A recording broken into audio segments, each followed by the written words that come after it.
Since my transplants, I have been able to do so many things.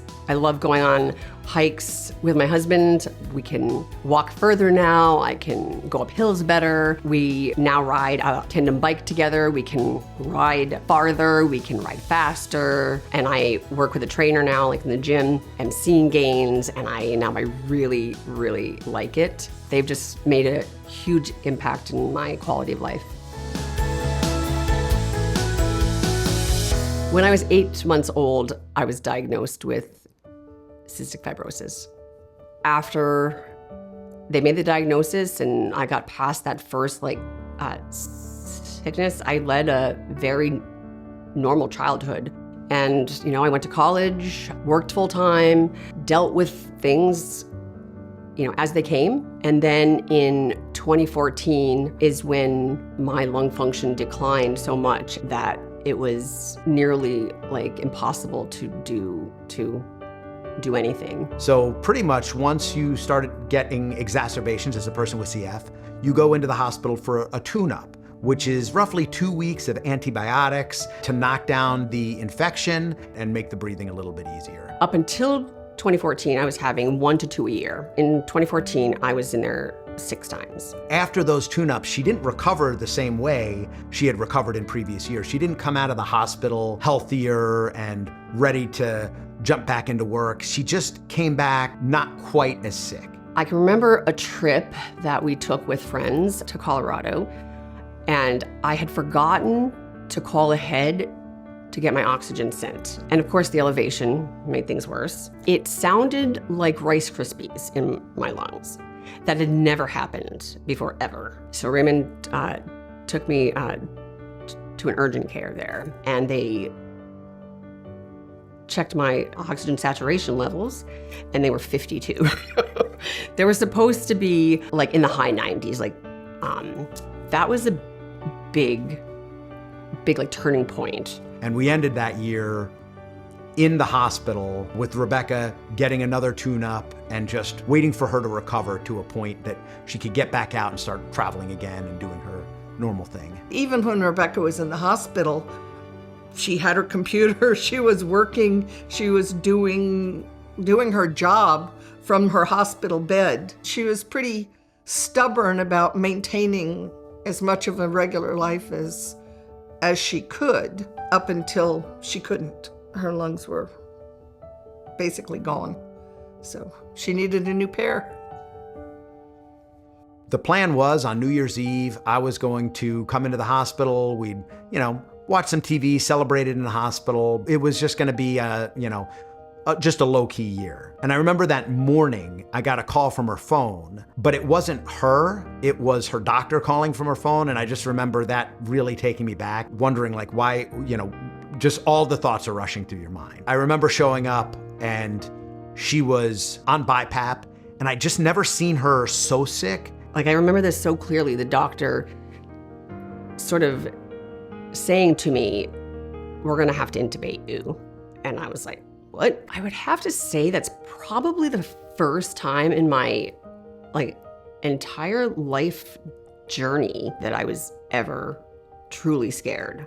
So we were in the hospital in January, and Rebecca was in a coma for roughly 6 weeks. The feedback that I got initially was, well, she's too sick to qualify for transplant now. I had lots of discussions with her husband, Ray, about, the likelihood of survival, but Ray is as tough as Rebecca and would not give up on her. They transferred her to Drake, which was a long-term acute care facility on the other side of the city.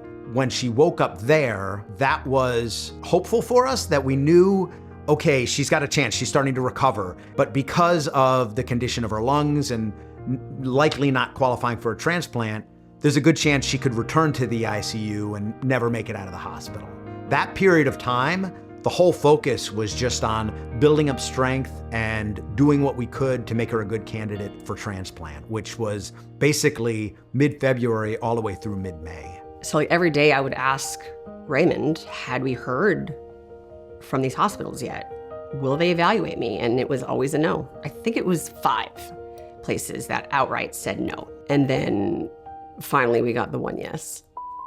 I hadn't heard from Pittsburgh, and I ran into Joe Paluski, who's one of the cystic fibrosis and transplant docs in Pittsburgh. I basically begged him to please go take a look at Rebecca's case, and they took her, which was almost a miracle, I think.